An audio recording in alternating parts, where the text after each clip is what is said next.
let's talk about heritability. So by the term heritability, we mean that it is the phenotypic variation that is due to the genetic differences. So we are considering the genetic differences for heritability.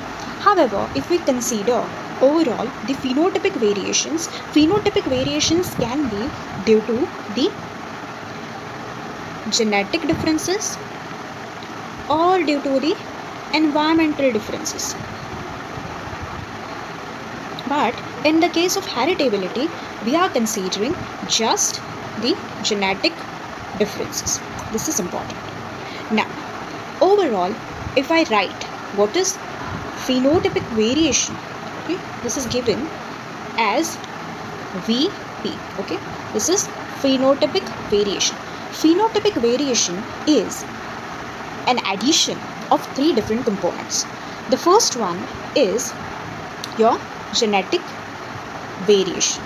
Second is environmental variation, which is given here. So two variations are done. In addition to this, there is something called as genotypic environmental variation. So you have genetic component here, there is environmental component. Sometimes your genes they come under the influence of the environment and they will behave in a particular manner to give you one specific type of phenotype. So that component is also added here.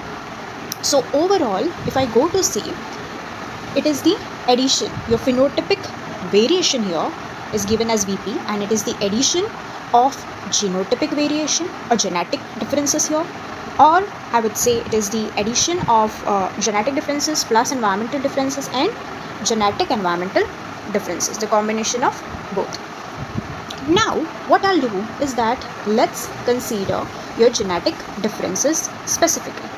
So genetic differences, when I consider genetic differences specifically, it is again the addition of three different things. You consider additive variation, okay, there is additive genetic variation. Then there is dominance genetic variation, which is given as VD. And again, there is epistasis, which is considered. So for epistasis, since we have already used VE, we will put here something called as VI now. Okay, this is epistasis. So let's quickly go back. What is additive phenotypic variation, okay, or the additive genetic difference here? In additive genetic difference, as I said, if I consider capital A is adding 2 kgs to the dry weight of a particular organism, and small a is adding just 1 kg to the dry weight of a particular organism, right? So now in this particular case, what will happen? If I get capital A allele together, it will be 4 kg in total because there is addition. Then if I get capital A and small a together, it will be 3 kgs together, and small a here will give me 1 kg, 2 kg together. Okay, it will be how much? It will be just 2 kg, right? So now this is your additive genetic variance.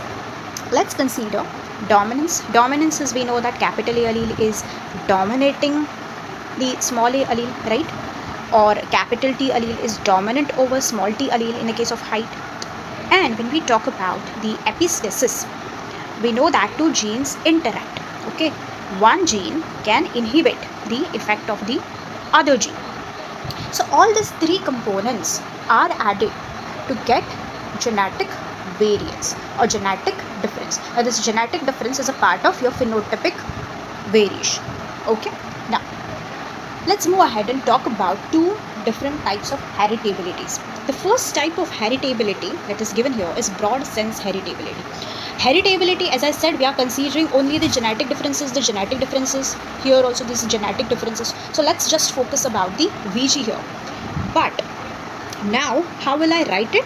You have a simple formula. Broad sense, let's take capital H square. This is the symbol for broad sense heritability, and it will be given as VG by VP.